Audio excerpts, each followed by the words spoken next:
So we're going to go down a rabbit hole today. It's going to get a little bit weird, but hang tight because we're going to see what the hell is going on in all these college campuses. What are kids doing camping out in a school? Is that even legal? How come they're not saying anything about it? There was a guy from Germany. You may know him. I forget his name. He kind of wanted to take over the world. He once said, "He who owns the youth gains the future." So now, where do the youth go to? They go to this thing called universities, right? Okay, so when you go to these universities probably their number one customer is who? The youth, the students, right? Or maybe not, because if we talk about this one university that's super credible, that everybody's like, oh my God, if you show that degree on the wall that you went to the school, it's like a crazy thing. You went to the school that's in Boston, that's like this Harvard place? Yes, oh my God, you must be somebody. So watch this. What percentage of their money that they get, you think they get from students versus donations? I want you to guess. Do you think they get more money from donations, or do you think they get more money from tuition? What if I told you the percentage of money they get from tuition is 17%, and what if I told you the money they get from donations is 39%? So imagine you're running a business that does $1 million a year. Your number one customer gives you $390,000 of your revenue every year. Your number two customer gives you $170,000. Which customer is more important to you? The youth, 17%, or the donations, $390,000? 39%. Well, maybe they're more important. Okay, let's unpack that. Who would be some of the people that would give a lot of money to these universities? What country gave the most money to maybe, Harvard the last 5 years since 2019? Well, there's a number since 2019, give or take. Harvard's gotten roughly $390 million the last 5 years. Guess what country gave the most money to Harvard? If you look at this chart, you'll notice the number one country on this chart is $70 million. And that country is China. Wait a minute, there's no way. China gave the most money to Harvard? So Patrick, don't do this to me. You said a rabbit hole, but this is kind of weird. So are you saying one of their top customers is China? Maybe, just speculating. And by the way, what if your name is a guy named George Soros, let's just say, right? And what if you gave a lot of money to these universities because you run this foundation that you started? Hey, let's go down the rabbit hole called Open Society Foundation that you started in 1993. It's a massive endowment. You're sitting there giving these colleges and universities hundreds of millions of dollars. That's what you're giving to these guys? So, he runs Open Society Foundation. It's an $18 billion endowment that he started in 1993. So is he giving a lot of money to Harvard? I think during a 4-year period, he gave $20 million to Harvard, $5 million to Columbia. I'm not even telling you all these other billionaires that are giving money to this university. So who owns the youth, the universities, or the people that are donating to these universities? Makes you think. This was just the intro. We're going to talk about all this stuff today.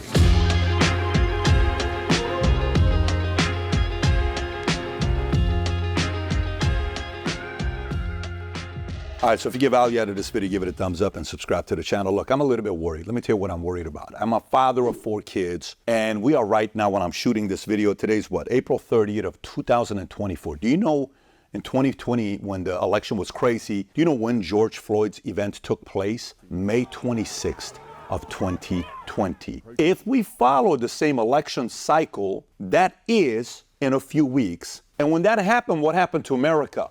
Absolute division. So we can go to these different eras, what they ran, 2016 Me Too movement, 2020 BLM riots, dividing whites, Americans, racism, tensions high. People are worried, protesting. Today, they're using Israel, Iran, Jews, Muslims, divide, crazy school, pro-Palestine, universities still staying on campus, hundreds of kids being arrested on all these different schools. I can give you a list of these. 100 on Columbia University, students getting arrested. 50 Yale. We got another 2 graduates at Princeton, bunch at Harvard. What do we want? Justice! When do we want it? Now! Northwestern University, UCLA. You got 100 at Northeastern University, 30 at Indiana, Emory University 28, Emerson 100, USC 93, NYU 100 students plus 20 professors. Tensions are high all over the place. Who the hell is causing this? If you and I were to have a regular conversation with almost anybody, I have everybody that comes on a podcast, we get along. What the hell are we doing? Are we falling for this trap? Is somebody behind closed doors paying these kids to go do a fake protest and other kids are falling for this? Who the hell goes and sleeps on campuses? For what? Who's giving them the money? Let me kind of break this down for you when we talked about George Soros. So this guy here starts this foundation called the Open Society Foundation in 1993. Some places tells you he's got a $6 billion endowment. Some says he's got a $18 billion endowment. They've given monies to so many different networks. I think one of the numbers, if you go on their website to kind of look at what they've done, I believe they gave $184 million to 171 universities from 40 plus countries. Why does he care about having so much control over these universities? Does he think when he was a kid helping a Nazi go find a bunch of Jews, which he talks about openly? Here's the interview where the guy asks him, did it at all bother you? Was it difficult? Not at all. Not at all. It created no problem at all. No feeling of guilt? No. Whether I was there or not, I was only a spectator. The property was being taken away. You just heard him. What was his reaction? Nah, I don't feel any guilty when I'm going through it. The guy was Jewish, helping a Nazi, and you have the quote by this guy who was the leader of the Nazi group. At this point, you should know who I'm talking about. He who owns the youth gains the future. Is he inspired by that guy's vision to own the youth? Why else would you target so many universities? I'm a little bit concerned. So here's Open Society Foundation, and he's given money to Tides. Tides is massive. It was started by Drummond Pike in 1976. If you look at who Tides is given money to, they work directly with Community Justice Exchange. Tides created that. They're the ones that started the April 15 protesters on the bridge protest in San Francisco. Then they work with Act Blue, DNC fundraising, and Act Blue gives back to them the bail fund. And if you look at what other things Tides gives money to Westpac Foundation. The Westpac Foundation gives money to Within Our Lifetime, the agitators sworn off by Democrats that they say, no. We have nothing to do with those guys. And then Westpac also gives to SJP, Students for Justice in Palestine, national movement with chapters at many schools. Then if you look at Open Society, they also give money to Jewish Voice for Peace, which is really an anti-Zionist Jews funded by Muslims, allegedly, many say, and he gives money to U.S. campaigns for Palestinian rights, pays people to protest on campus. At the same time, Rockefeller Brothers Fund, they give also to the same one. They give also to Jewish Voice for Peace, which is leading to the apartheid divest, which is the Columbia protesting. Anyways, this whole thing, when you look at, I sit there, somebody may watch us, Muslims may say, we knew, Pat, we knew what you were. I'm not saying anything. I'm the same guy that said, how the hell did Netanyahu not know when Mossad knows? CIA, everybody, Egypt told you they're about to attack you from Hamas. You knew. What do you mean you didn't know? I'm not sitting here saying I'm on their side, any of the sides. I just don't think he cares about you. If you're a Muslim, Christian, Jew, or anything, their job is to divide, agitate. It is a trend that they do this the moment it's 6 months before the election. They start doing this. So how much money has this been? Let's look at it. George Soros has given more than $15 million to groups behind current pro-Palestine protests since 2016. By the way, for some people, this is a Jew. Of course he would be a Jew. So this same guy, George Soros, they gave $15 million to groups behind current pro-Palestine protests, claims he's a Jew. He says, I'm proud to be Jewish, but it took me my entire lifetime to get there. This is in The Man Behind the Curtain. At the same time, he said in 2007, he condemned Bush administration for labeling Hamas as a terrorist organization.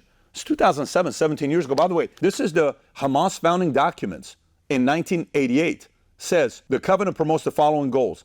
Israel's destruction. Israel will continue to exist until Islam obliterates them.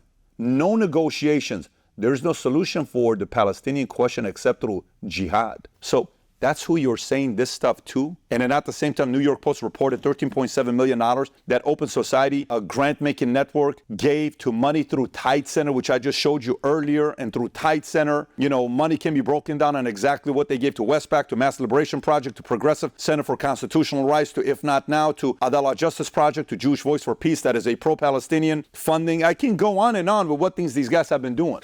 And this continues with all the money that they've been given. Even right now, there's a U.S. campaign for Palestinian rights. Pay students, youth fellows, you ready? Receive stipend of $28.80 and $33.60 for 3-month terms of roughly 8 hours of work per week.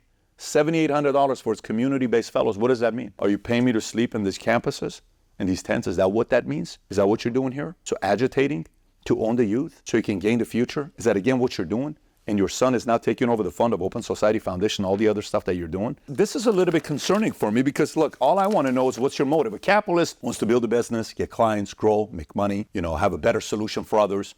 The motivation of a guy that's playing in college football, maybe one day he wants to go into NFL. The motivation of a guy that's about to become a doctor, man, he wants to be practice and health, winning, maybe making money, changing some people's life, being recognized as a great doctor. The motivation for anybody, there's a lot of different motivations that you have. What the hell is the motivation of doing this? Because kids are naive and innocent, you can get to them and you can drive division in America? Are you waiting for a possible May 26 type George Floyd event to happen on schools so you can really increase the temperature in America and potentially use that as civil unrest that leads to martial law? I don't know, maybe. I don't know. I mean, that's pretty creative if you're thinking that dark, right? Sheldon, what's his name? Andelson, the billionaire who said, these organizations, this is how the left uses with the dark money to divide America. Maybe that's what they're doing. Maybe that's what their motive is. I don't know. Maybe we're speculating right now, but there's nothing wrong with staying paranoid. Andy Grove said only the paranoid survive. Remember, one side of my shoulder is a very paranoid person that's in my ear saying, Patrick, don't do this. Watch what happens here. The other side is future looks bright. I want both of them, right? As a person that's looking at the future. Let me give you some more data here when you look at the impact of donors on universities. Check this out. Endowment revenue as of 2023, total endowment market value of U.S. institutions today, just this year, 2020, not all time, this year, $839 billion. Did you hear what I just said? $839 billion. By the way, of which, if you look at this chart here, this one shows how much of it went to Ivy League, 2023. Of that 839, 218 of it went to Ivy League endowments. And this chart here from openthebooks.com projects that by 2049, it's going to be $1 trillion that's going to go to Ivy Leagues, okay? Who are their customers, students or people giving the money? Think about that. Is that not a fair question to ask? Let's go back to the numbers. So 839 goes to U.S. institutions, 18.8 billion was to community colleges, whatever. So let's just say put it together at $860 billion. Then you go at the bottom, tuition revenue, public universities, $86.5 billion. Tuition for private four-year universities, $181. You combine that two together, it's like what, 260, 267? So it's nearly 3.5 times the money they get for endowments versus tuition. Who is their number one customer? Tuition or the people giving money to the endowments? Let's keep asking that question. Remember earlier when I was telling you about Harvard, the whole 39% versus 17%? Check this out. So this is their revenue 2023, 39%, the light green net endowment distribution is 39%. Another 10% is gifts. That's about 49% of gifts that they're getting, right? Then you got 6% from non-federal sponsored, 12% from federal sponsored. The light yellow and the yellow is continuing in executive education, okay? And degree-seeking education, 17%. Then 16% is non-academic. Who's their number one customer? The student, the youth, or the people that are given all the money and endowments and the gifts? Who do you think? Who would you pick up the phone call first? Hey, line number one is the parent of Johnny. How much money did Johnny's parents give to? No, nothing. It's just the tuition. Forget about it. Line number two, Jorge Soros, open source. Oh my God, stop it. Close the door, tell her, get out. Mr. Soros, how are you, sir? Oh my God, what an honor it is to hear from you. What do you think? Was that too much of an act? Do you not believe that? Which phone call you think they're gonna shiver to pick up? You tell me. Come on now. This is a basic question we're asking. Who's their number one customer? Let me continue. Okay, I can go through Yale for you. I can show you Notre Dame. Look at Notre Dame here on what it was in 2008 and what happened in 2018. You look at 2008, most of the money was coming from tuition, 40%. The endowment was 29%. Fast forward 10 years later, the tuition drops to 32, the endowment goes to 38. We can keep going through these stats over and over and over again with you. Now you would say, come on, Pat, stop being so paranoid. It's not like these people give this money expecting anything in return. They won't do that. They're not capable of doing that, right? Here we go, the paranoid PVD. I don't know about that. Oh, yeah, of course, they're noble. Future looks bright. Let's talk to this guy right now. All right, here's a chart for you, okay, on how much money they're getting. Take a look at this from 1996 to even 2016, not even today. The net tuition and fees of where it's at isn't really climbing because it's about steady. Tuition and fees climbing. Endowment exploding. In addition to a general university endowment fund, institution may also maintain a number of restricted endowments that are intended to fund specific areas within the institution. I'm giving this money to you if you guys do da-da-da-da-da. Oh, of course, Jorge, we will for sure do that for you, okay? Or else you're not going to get more money. Oh my God, we would never do that. You're on our list of picking up your phone call whenever you call, Jorge. No problem, right? Restricted endowments that are intended to fund specific areas within the institution. Why else would they give the money? There's got to be a motive behind it. You know, this whole thing, I told you we're going down a rabbit hole. I'm sure you're probably sitting there asking some questions. The only question I'm asking today is, who's their number one customer? And what do you think they expect in return? You think they expect some favors? You think they have some motives? You think Jorge is just doing this because he cares about your kids? Oh, because he cares for your kids and the youth. I bet on repeat when you go to his office, he's probably playing Whitney Houston. I believe the children are our future. Teach them well and let them lead the way. Show them all the beauty they possess inside. Give them a sense of pride. And he's singing in the background in his Hungarian accent. I just can visualize that, right? It's probably what this Jorge guy is doing. I think there's some motives. And unfortunately, many Americans are falling for it. All he's doing is trying to get you to go through a divorce. That's all he's doing. He's feeding you information about the other person, and it's all a lie. Then he's going to your husband and telling your husband stuff about you that's a lie. And then all of a sudden you go home at night and what do? You fight each other. And then eventually after 1 week of fighting, 1 month of fighting, 3 months of fighting, then you sleep in different rooms, then one goes out and lives in an apartment, nobody else knows about it, you're living at a hotel, boom, there's a divorce, now your kids are distracted. That's how this starts. And he's doing a fantastic job. And he's got a track record of doing this for many, many years, especially with the community and the man he helped at 14 years old. And he was asked in an interview, he said, yeah, I helped. I don't feel guilty about it. I'm at a different level. And by the way, in another interview in LA Times, he said he fancies himself as a god. Maybe, I don't know. Maybe we're over-speculating. Pat, too much paranoia today. Maybe you're right. And maybe you're not. We don't know. All we're doing is asking a question. By the way, you know what I would like you to do? Watch this video with your parents. Watch this video with your peers. Watch this video with your siblings. Don't tell them anything about the video. Say, I want you to watch this video with me and let's see what they're going to say. What do you think now that you finished the video that your friend gave you? What do you think? Text them. Call them. Watch it with them right now. He's sitting next to you. What do you tell him about this video? Or maybe we need to do a little bit more due diligence to see what these motives really are. I don't know. Again, this is a concerned parent of 4 who loves America and believe the future looks bright only if you and I, the men and women of courage, are willing to stand up instead of just sitting on the sidelines, allowing people like this to force the greatest country in the world to go through a divorce. I'm kind of not okay with that. And if you're watching this, I'm assuming you're not either. Woosa. If you got value out of this video, give it a thumbs up, subscribe to the channel. And if you want to learn a little bit more about Mr. Jorge, I did a video on him a few months back. If you want to watch it, click here to watch it. Take care, everybody. Bye-bye, bye-bye.